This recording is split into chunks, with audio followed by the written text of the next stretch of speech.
जय श्री कृष्णा। राधे राधे। आज मैं सुनाऊंगी अश्विन माह की कृष्ण पक्ष की इंदिरा एकादशी की व्रत कथा, जो कि 21 सितंबर को रखा जाएगा। कथा है, भगवान श्री कृष्ण की भक्ति से भाव विह्वल होकर अर्जुन ने कहा, हे प्रभु, आप कृपा कर अश्विन माह के कृष्ण पक्ष की एकादशी की कथा को कहिए।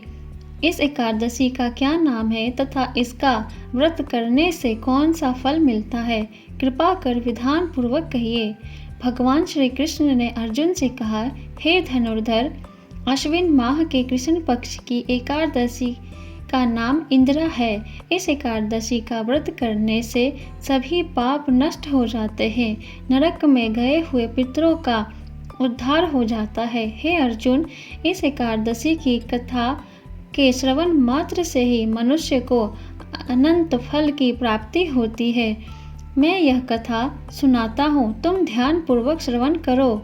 सतयुग में महिष्मति नाम की नगरी में इंद्रसेन नाम का एक प्रतापी राजा राज्य करता था।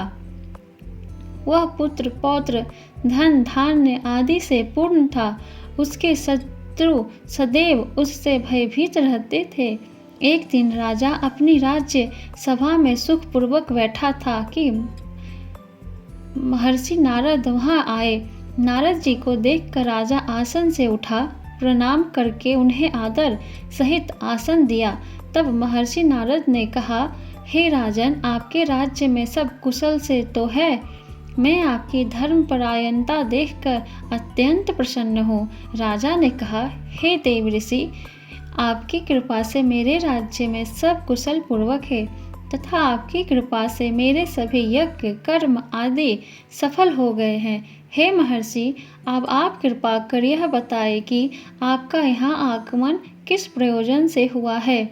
मैं आपकी क्या सेवा करूं? महर्षि नारद ने कहा, हे नृपोत्तम, मुझे एक महान विस्मय हो रहा है कि एक बार जब मैं ब्रह्मलोक से यमलोक गया था, तब मैंने यमराज की सभा में तुम्हारे पिता को बैठा देखा।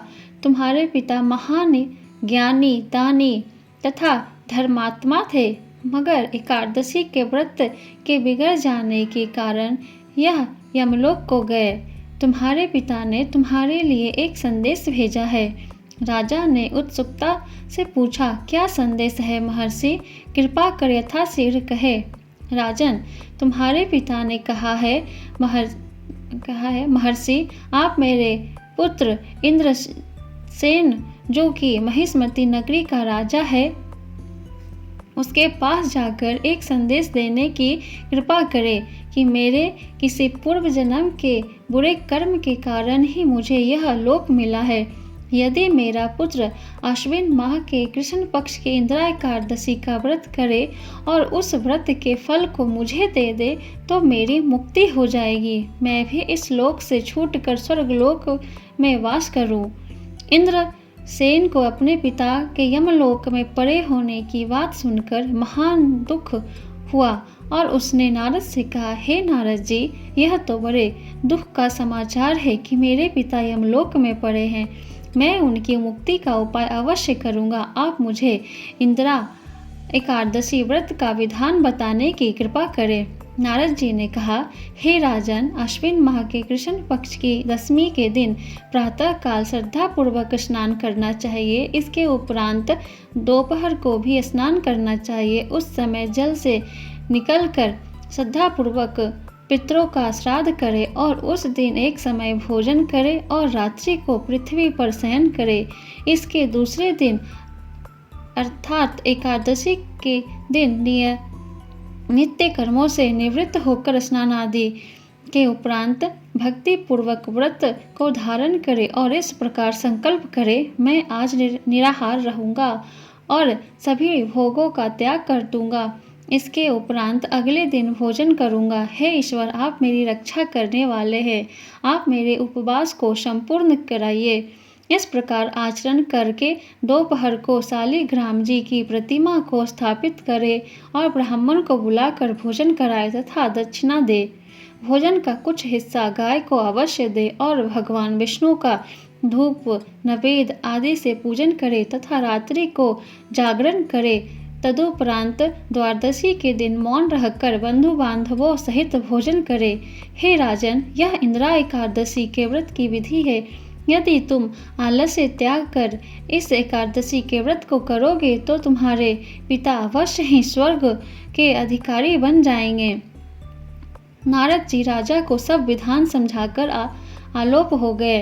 राजा ने इंदिरा एकादशी के आने पर उसका विधान पूर्वक व्रत किया। बंधु बांधवों सहित इस व्रत के करने से आकाश से पुष्पों की वर्षा हुई और राजा के पिता यमलोक से रथ पर चढ़कर स्वर्ग को चले गए। इस एकादशी के प्रभाव से राजा इंद्रसेन भी इहलोक में सुख भोग कर अंत में स्वर्ग लोक को गया।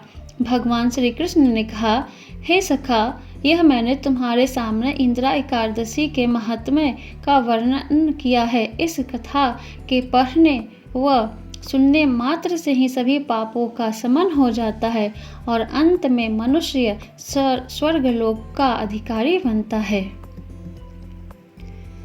कथा समाप्त हुई। वीडियो अच्छी लगी हो तो वीडियो को लाइक कर दे और चैनल पर नए हैं तो प्लीज़ चैनल को सब्सक्राइब कर दे। जय श्री कृष्णा, जय श्री राधे।